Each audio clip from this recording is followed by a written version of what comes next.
Do you sometimes feel like your relationships are full of conflict? Like sometimes they'll go along fine and you'll feel really rewarded and loved, and then all of a sudden the love is withdrawn and you feel conflict.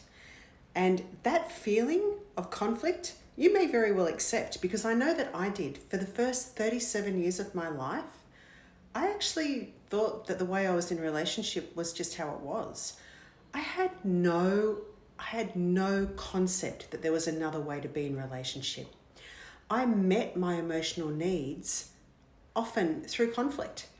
I didn't even understand that I could communicate. I could know my emotions well enough to be able to communicate them in a way that didn't create conflict. And then I could even get the support that I needed. I didn't understand that. I thought that the way I was in relationship, which was one where I was a bit of a rescuer and I felt really secure in my relationship. It was quite needy, and yes, it was codependent. And then we would have these times where the love was withdrawn. I would want something of him that he couldn't deliver, and so I would get cross, or I would make some comment, and then he would withdraw the love, and then I would feel unloved, and then we'd both be in reaction, and there was conflict. And it seemed to me like that was the only way I knew to meet my emotional needs.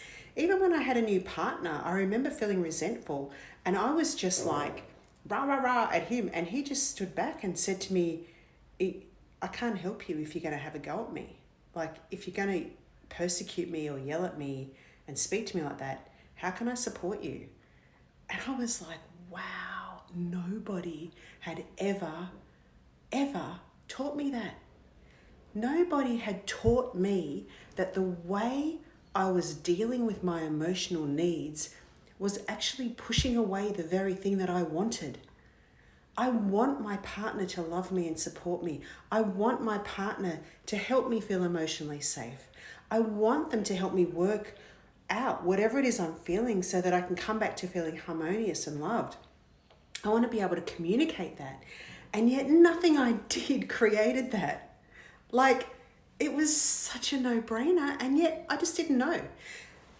I had no idea, and I watch this quite often. I watch the people accept these relationships, young people in their 20s getting married. They accept these relationships as, well, that's just how a relationship is. I don't even think that they think about it. It's like, because I know I didn't, that's just how it is. You have a need.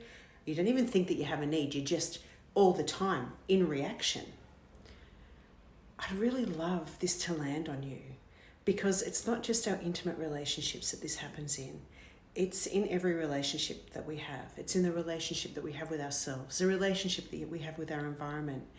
Unless we understand our emotions and where we're operating from and really learn to work with that, then there's so much life we're missing out on.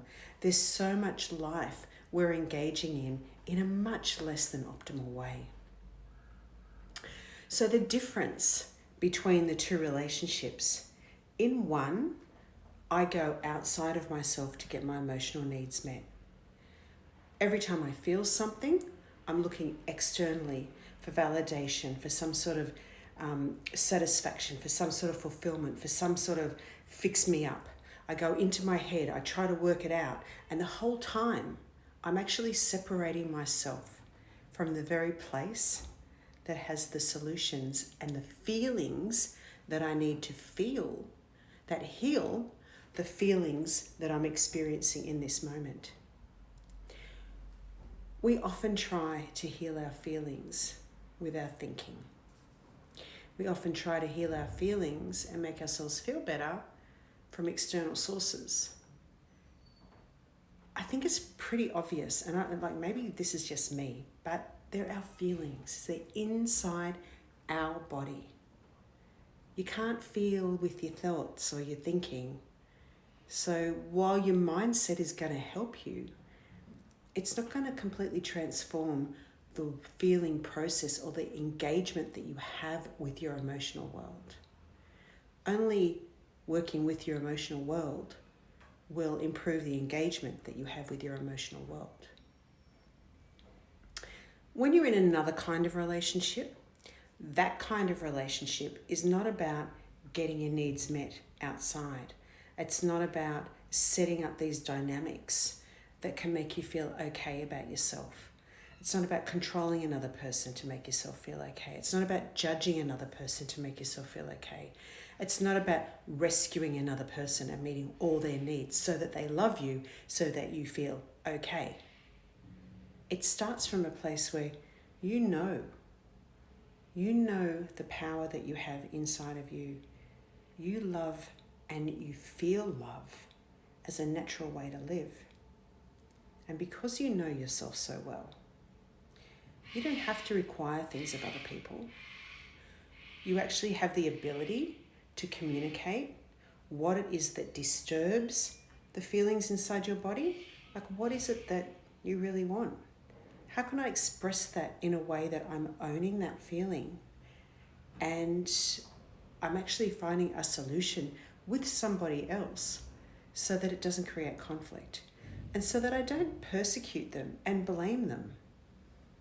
And that actually is a skill. It took me a long time to be able to share stuff, because I would share stuff and I'd go, hey, those words were cool. They were good. They weren't divisive. They weren't, creating conflict. And yet, if I was honest, there was always an undercurrent of blame. It's your fault. You have to fix me. You have to do something for me. When I fully owned how I was feeling and took full responsibility for my emotional world, that was when I stepped back into my power. Because then I didn't have to wait for anybody to do anything to make me feel better. I was able to actually come to a place in myself where I knew what I had to do.